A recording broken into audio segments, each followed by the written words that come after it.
Joining us on the podcast today, he's making his return, which must mean it's draft season. We've got the one and only Wes Brown from the Monday Morning Scouting Report. Wes, thanks for joining us today.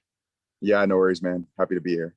So, no consensus number one in the 2022 NBA draft, but there is kind of a top three upper echelon tier, right? You've got obviously Jabari Smith, power forward out of Auburn, 6'10", can do a little bit of everything. Chet Holmgren, 7 foot, power forward center out of Gonzaga. And then you've got Paolo Banchero, power forward out of Duke, who have kind of separated themselves from the group a little bit there. And in whatever order they end up going, will probably be 1, 2, and 3.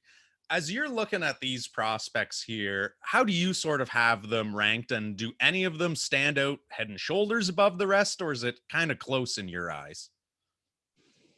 No, it's close. I mean, two of the guys I would say in Chet and Jabari have something that really have an upside that nobody else in the draft really has.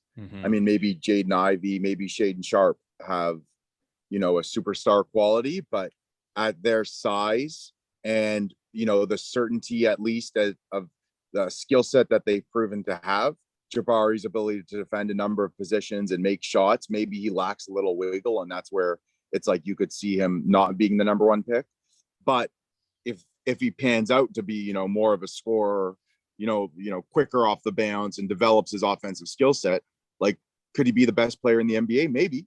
You never know. And at his size and his shot making ability and his switch ability, there's something special there. And it's not like Kawhi Leonard was, the quickest guy coming out, the most refined, the best shooter, any of that, and he shoots it better than that.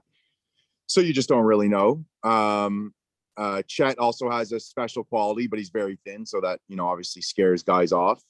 And Paolo probably doesn't have as much upside, I would think, as those other two guys, but I saw him live early in the season and after the game, which I'm very difficult to please because I need to kind of see a high floor as well as a high ceiling. And I saw it. I mean, he was spectacular. I was thinking after I saw him live, it's going to be really hard to beat him out for the number one pick. He really knew his game. He played a mature style, played within himself, hunted his shot and was aggressive, athletic, could initiate offense, scored within it, was efficient. So just a really smart scorer with great size and athleticism and shot making ability that you don't really find, obviously. Looked maybe a little like Jason Tatum, a little, less of maybe a scorer, but a little bigger as well. So all those guys are really intriguing, but I think all of them have a little flaw not flaw, but there's something that maybe limits their upside, whatever it is. And for me, I mean, I think Ivy should be in that mix, to be honest, because whether or not he pans out, he has that superstar kind of upside as well. Well, and again, this is a bit more of a, I guess, getting back to a normal year, because the last couple of years with COVID and no NCAA tournament and disruptions to schedules and all that, we at least have footage and game film of these guys. Yeah. Whereas in past years, it really has kind of been, rolling the dice on some of these guys. And well, let's hope that they pan out to that next level. Of the big three, was there anyone who you think stock maybe either fell or rose dramatically more than the others this past season based on how they actually played in the NCAA schedule? Yeah, I mean, I don't think Jabari was slated to be that high. I think the other two guys were probably in the range. They were highly touted coming out. They were both, number one type guys. And Jabari really proved it with his play, with his ability to defend on the perimeter and inside, which is incredible, to be honest. I mean, he's a unicorn defensively. And then, his shot making ability and all that. I'm not sure where he was ranked, but he wasn't as highly touted as those other two. So he was out of those three, he was really the riser. Now, Chet Holmgren, for those who have been following even high school hoops, it's been a name that's been around for a while, very highly recruited, right? Number one kind of star high school prospect for a while, commits to Gonzaga. But again, anytime you hear 7-footer, people kind of think interior post presence, and you look at him, he's not going to be confused for, Karl Malone or Shaq anytime soon here, right? He definitely is that modern big. So whose game would you say he kind of most resembles in the NBA right now, if you had to try and project what his skill set might look like at that next level? Well, he's probably a little like a few guys. I mean, one guy that comes to mind off the top is like Porzingis. Mm-hmm. You know, Porzingis in his prime, and this is why guys like this end up going so high. It's always in the draft about the upside, but he's more of a polished product in terms of his skill set than most of these other guys coming out. So I think, you know, he looks physically like a Porzingis because he can stretch the floor. He can shoot it really well. He's got great shot selection, but he can affect the game in so many areas that, you know, it's hard to really say he's one guy. And obviously he's got to get stronger and all that, but he's so many skill sets in one, and he impacts the game in so many ways. Usually you see a thin guy like that, you think, oh, you know, he's not tough, whatever, but he's a great shot blocker, you know, and he can defend. But you know, you worry about him getting bodied in the paint, whatever it is. So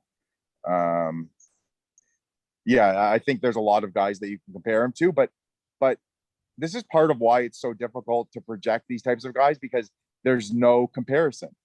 And this is why scouts get scared in these moments where there's a guy who doesn't we haven't seen anyone like them.